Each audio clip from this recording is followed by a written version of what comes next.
पहिला चाहिँ गर्व हुन्थ्यो क्या, हामी नेपाली हौँ, हामी नेपालको हौँ भनेर हुन्छ नि एउटा गर्व लाग्ने क्या, मनदेखि नै पुरा। कहिले कसैसँग नझुकेको देश हो मेरो। अरूले सोद्धा नि गर्वका साथ के म नेपाली हो भन्न कति मन लाग्थ्यो, कति रमाइलो लाग्थ्यो होइन।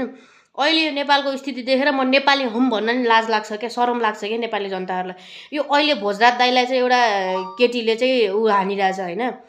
माछाले आफूलाई हेर्न बहिनी, पहिला आफ्नो थोपडा हेर्न, अरूलाई भन्के सक्दोस् भने भोजराज जस्तो बनेर देखा क्या। पहिला भोजराज दाइको खुट्टा तान्नुभन्दा भोजराज दाइ जस्तो बनेर देखा त एकचोटि। माछाले ठुक्क त हेर नेपाली चेली होस् भन्न नि शरम लाग्ने, हामी चेलीहरूलाई पनि शरम लाग्ने जस्तो कुरा गर्छस् के तैँले त। भोजराज दाइले गर्न सकेको जत्तिकै गरेर देखा, मम्मी कसम तेरो मुख खाएन छु भने मैले।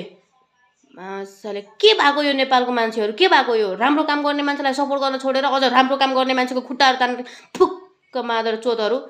आफ्नो पुरै ऊ के भन्छ अरे, आफू पुरा भाइरल हुनको लागि पनि अरू राम्रो काम गर्ने मान्छेलाई गिराइरहेछ। थुक्क तिमीहरू माटोक्नेहरू। कस्तो कस्तो सन्किने दिमाग सन्किने जस्तो कुरा गर्छ यार। यो एउटा भर्खर आएर चाहिँ त त्यसलाई त दिदी पनि के दिदी भन्ने त त्यसलाई त ऊ नै गर्दैन, शोभा नै गर्दैन के। भोजराज दाइलाई ऊ गरिरहेछ कि पुरा। भोजराज जस्तो बनेर देखा के, भोजराज जस्तो बनेर देखा। पहिला भोजराज दाइलाई केही भन्नुभन्दा अगाडि भोजराज दाइ जस्तो बनेर देखा, त्यसपछि बोल। मासाले बोल्न हेर, मलाई पनि बोल्न धेरै आउँछ, तर तँ जस्तो घटिया सोच भएको मान्छे होइन म।